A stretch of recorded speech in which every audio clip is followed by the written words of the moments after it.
In 2025, I sold over $1 million worth of products on Amazon, and this is episode 5 of me scaling my business to $3 million in 2026. One more thing before we get into the video, if you want the same sheet that I'm using to track my progress from 1 to 3 million this year, you can download it for free by subscribing to my newsletter. In there, you're going to get a welcome email that is going to link you to the sheet, which you can download and copy for yourself. And alongside that, you're going to get weekly newsletter updates from me, giving you free sauce about how to sell on Amazon, how to scale your business, and overall the lessons I've learned from selling along the way. All right, let's get into the actual numbers for this week. Okay, so first we're going to look at some of the stats that I put up for this week for 1/22 to the end of January. So as we can see the stats here on screen, we were able to buy over 1,000 units in this 9-day time frame, which was at an average cost of goods of about $29.20, an ASP of $56. So out of all these units, the ACOG comes out to about $29, ASP is $56, and we bought over 80 unique ASINs this week. ROI, we're looking at about 32%. Margin, we're looking at about 17%. Had a ton of estimated sales this week at about 65K. Spend was about 34,000 and profits was upwards of $13,000. So as we can see, this is a massive improvement from what our numbers were looking like last week, which on screen here is a lot lower. Granted, I did have a couple more days to produce this output, but it definitely wasn't because of me having a couple days. I was able to hit some sales that I actually didn't know existed, but was able to find through network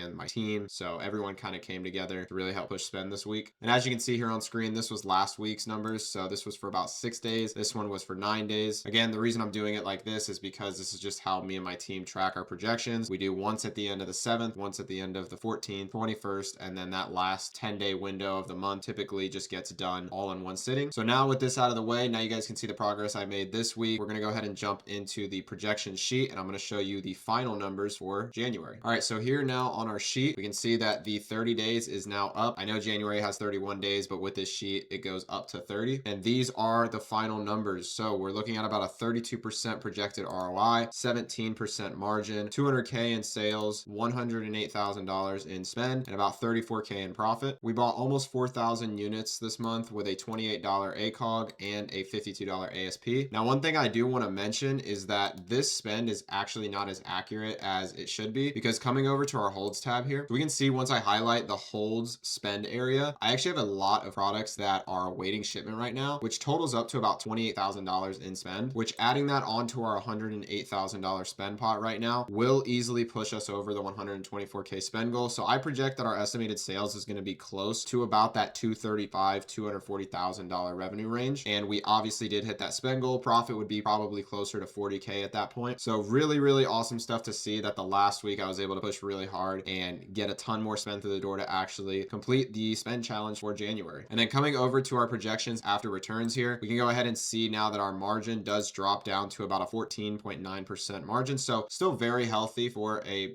projection. This will definitely taper off a bit, and I'm going to explain a little bit why this isn't going to be as accurate as I would like here in a second. But before I get into that, let's go ahead and look at the net projections that we have going on now. So at the very end of this month, we have now dropped from a 29K profit after returns to 26,000 in profit and about 13.37% net margin. Now, why did I say that these numbers are probably not going to be accurate? Well, it's because during my time of prepping products and sending products in this month, I was actually paying a lot higher in prep than I had realized. I recently have been working with a new prep center and they've been great, but one thing I was not aware of was their oversized structured fees. So I was actually getting charged like $4 a unit on a good amount of stuff. No fault of theirs. I just oversaw what the specifications on that was. So unfortunately, my prep per unit right now is about 1.7. So pretty much $1.70 a unit, as opposed to what I normally think it's going to be, which is about $1.30 across the board. And obviously when you're selling almost 4,000 units with a 40-cent difference, that's right about $1,600, I believe. If I'm wrong, somebody can correct me on that, but that's just rough math off the top of my head. So the numbers are going to be a little skewed, but this is where we stand as of today on this sheet. All right, now let's go ahead and dig into Seller Board and see what the actual final numbers for January was. What I will say is I don't have my official numbers yet, but we can use some of the numbers that I've already paid out in prep and also some of our projections to give us a good idea as to how much I made in January. So first of all, now here in Seller Board, we're going to look at what I sold this week. So I sold $56,500, over 1,200 units, net profit of about 9,300. That's actually gross. And then about 41 refunds, which as you guys know, that's really, really good compared to how many refunds I was getting a couple weeks prior, since our refund rate was probably over 6, 7, 8%. We can see now this has dropped back to normal at about a 3.23 refund percentage, 16% gross gross margin, which is great. And, a lot of products sold this week. So what we'll go ahead and do first is I'm going to go ahead and calculate all of the statistics needed to figure out how much money we made net this week. And then after that, I'm going to show you guys a breakdown of the entire month and go through the numbers there. All right, so I already got the final total pulled up for you guys here on screen. What I did was I got our prep cost from an average of about $1.30, and then I also got our overhead for about 9 days, which is around like $870. And we can see I subtracted that from the gross profit that we have now. And what we are looking at is about a $7,000 week. So that's really phenomenal. Very good mix of just low refunds, high velocity, a lot of margin. So overall killed it this last week. Now let's go ahead and dig into the final numbers for January so you guys can get an overall picture. And I'm also going to not use the $1.30 average, estimate of prep. We're going to actually take a look at how much I spent on prep this month from stuff that either was, sent out from December or stuff that I was overpaying, and we actually have to crunch the numbers on that. All right, so as seller board is just loaded, you can see that we have sold $175,000 worth of revenue in January 2026. Gross profit on that's looking to be about 24K. Refunds about 218 and over 3,500 units sold. That refund rate did come down pretty drastically. I believe that's about 6%. Yep, so we can see it's about a 6.20%.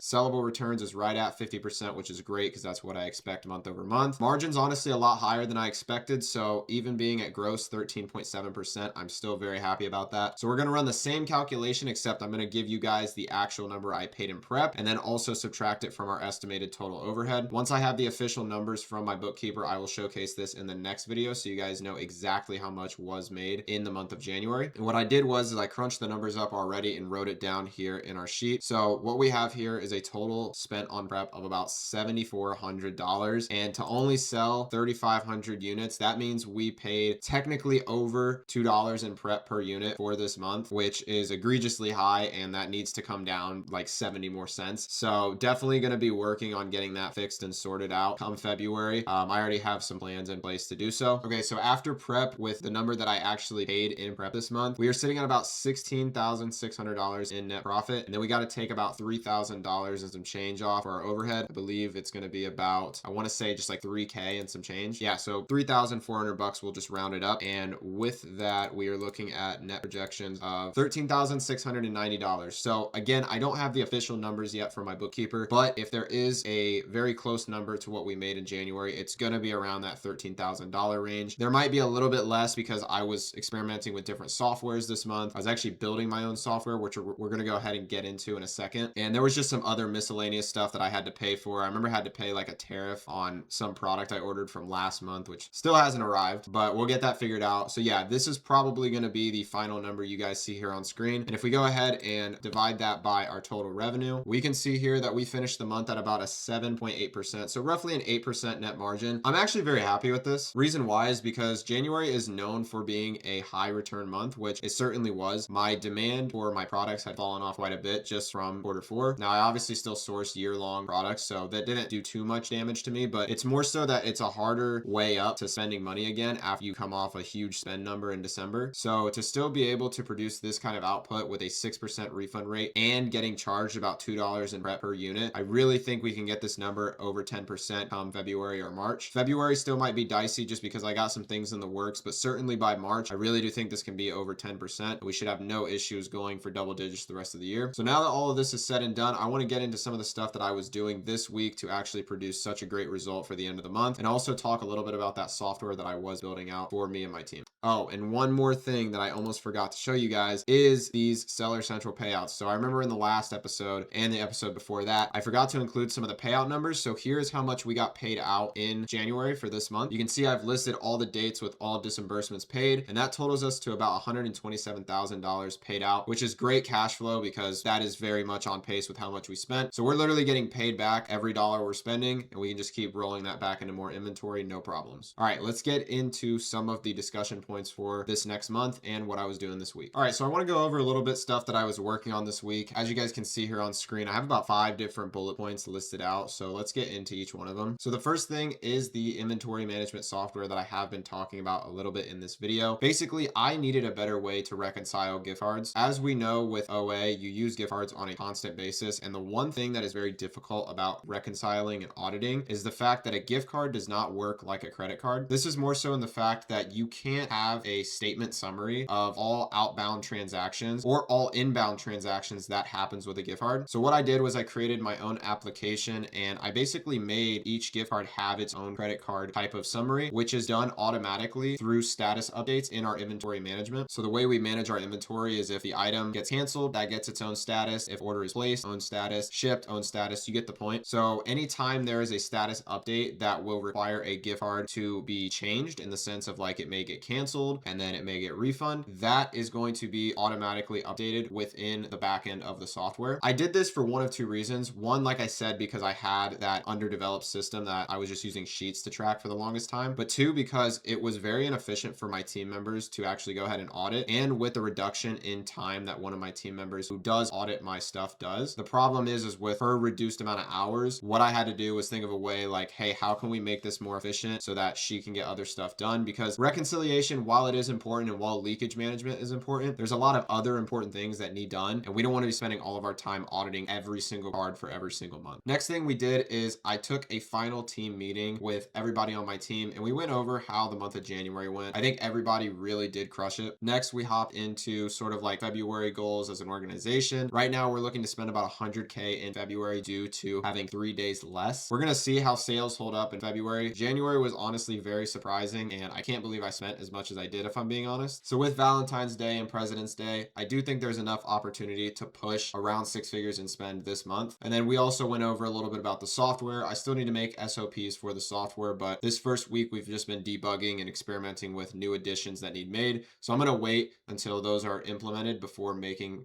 set in stone SOPs. Third thing is I started to plan more content. So I want to make more content come this year, and more of this series, but also more of other types of videos to help you guys out along your journey in selling on Amazon. So I did end up taking some calls with potentially some agencies, getting some ideas for hiring an editor, that kind of stuff. So definitely is going to be a to-do list for this week. Next thing is I was still consistently sourcing and taking leads from my VA, reviewing them, putting them in our buy sheet. I was sourcing myself, the crew of guys that I talk to all the time, they were sourcing, sending me leads. So still was putting up numbers in the business regardless of how long it took me to work on that software. And I did get sort of blessed. We had a very unexpected sale from a website I've never hit before. And that was what really was able to catapult us like 20, 30K in spend just over the limit. And then I want to go ahead and show you guys something, which is results from my VA this month. So my VA's name is Ram. Ram is the man, but this is his metrics for January. So we can see he submitted 179 leads, 81 leads got assigned a tier. So the way we assign and base products that are good is we assign them tiers. So anything that he submitted that gets accepted will get a tier. And then out of those 46 leads were bought. A lot of that spillage was just due to suppliers canceling orders or something going wrong that was unexpected. A lot of things that we did train out through the rest of this month. And as we come down to his percentages here, we can see that tier assigned to total submissions was about 50%. So of the leads he's submitting, about 50% are getting at least accepted, which is a really good sign. And then our bought to tier assigned is 57%, which that needs to be a lot higher. I think at least 70% of the time, which if that does get raised, then this 26% should go to about 33%. That's the goal, because it means 1 in every 3 leads that my VA submits will get bought in full, no problems, and it's a good lead. Now we can see he got paid out in commission this month, $210. 50 of that came from a bonus from me just because I was really pleased with his output this month. And his goal for February is going to be 50 buyable ASINs with a mix of storefront stocking, brand sourcing, manual sourcing, pretty much all of the ways that we regularly source. And then we're going to aim for at least a 30% bought to submissions rate. All right. And then with all of those stats out of the way from what I was doing this past week, I want to go ahead and get into some of the struggles that I was facing when building that software. All right. So on the topic of that software that I was building out this week, there really were times where I felt like this thing was going to be impossible to manufacture. I had to make so many workarounds, adjustments, little changes that affected that usage history on the back end, which totaled up to be a cumulative of 6 working days. And that was definitely hard for me to take. While it was a fun project, it was hard for me to take that amount of time off, just simply because I know that this is not really making me money, so to say. It's a great improvement for me and my team, but at the same time, it is sort of a vanity metric, and it was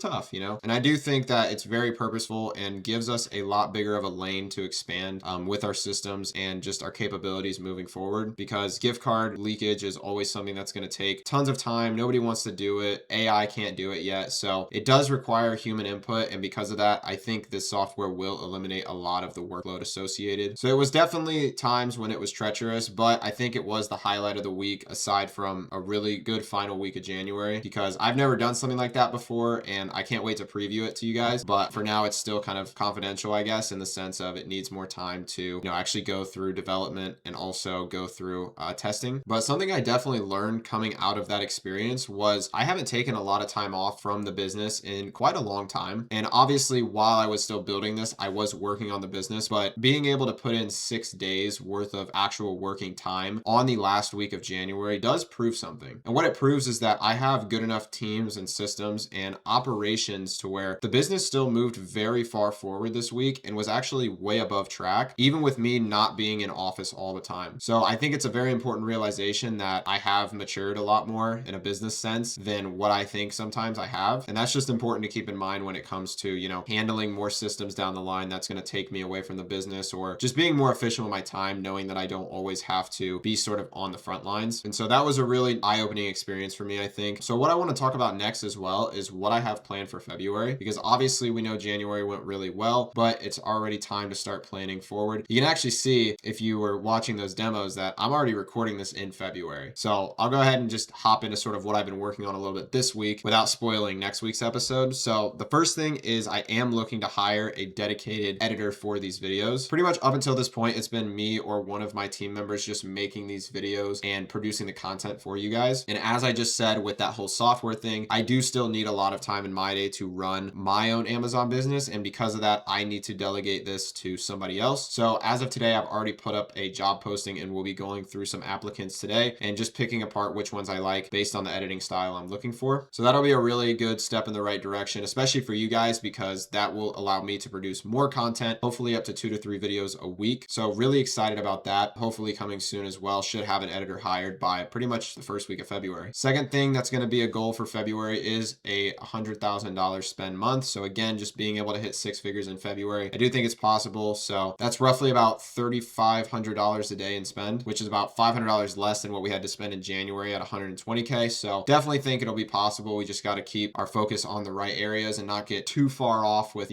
systems building and stuff like that. It's all a fine line of balance in my eyes. So although one system change that I plan to make for February, and I guess it's not like a system change, but one advancement I want to make is giving manual sourcing looms to my sourcing VA. So he has a very broad understanding of how to manually source, but we manual source from a lot of different places, whether that's brand direct places, retailers. So I need to get those looms pushed out to him so that he has the knowledge to then go oversee those websites himself. As of right now, it's been pretty much me doing that the whole time, and he just takes on the brand sourcing and reverse sourcing aspects. So what I'm hoping to do is push all the loom content out first week of February. Second week of February, we'll take some calls over more complicated suppliers. And then at the end of the second week of February, he'll start getting responsibility and oversight over all of those places. The more complicated ones, there will probably still need to be hands-on learning done with those. And then the hope is to have him very competent in all of that stuff by the end of February. I guess not competent, but just to the point where he can oversee it. And if there is things that I want to cherry pick and help him out with, I can do so, but he's now getting experience with. And the last thing that I have in plan for February is really just to work a little more on the software. I have my team right now submitting a bunch of ideas that they think would make it more efficient, better, and just overall effective for us to use. So that just depends if I'm hitting spend targets and if I have available time, because the bare bones of it is built out and it is what we are using to track inventory and gift cards to this point. So unless there's like major issues that needs resolved immediately, those will wait until time is freed up in order for me to go ahead and make those changes, because software does not take the quickest amount of time to fix. Like I said, I spent 6 working days this past week doing that. So definitely is going to be a little bit more of a side task since I was putting so much effort on the front end this past week, but obviously something that I want to make better and improve on. So really just depends when I get time to do so, but I'm sure I'll make time for it. And that pretty much covers everything for episode 5. So that just was a full month of me documenting the journey to 3 million. I think right now we're on a really strong pace. As you can see, it's a lot of commingling of systems building, better operations, so many things that you just don't think about that also goes into still trying to scale top line. And I'm very happy that I was able to show the raw reality of running an OA business, in 2026 and at a high level of scale. So that's going to wrap it up for episode 5. I will catch you guys next week for episode 6, and I'll see you then. Peace out.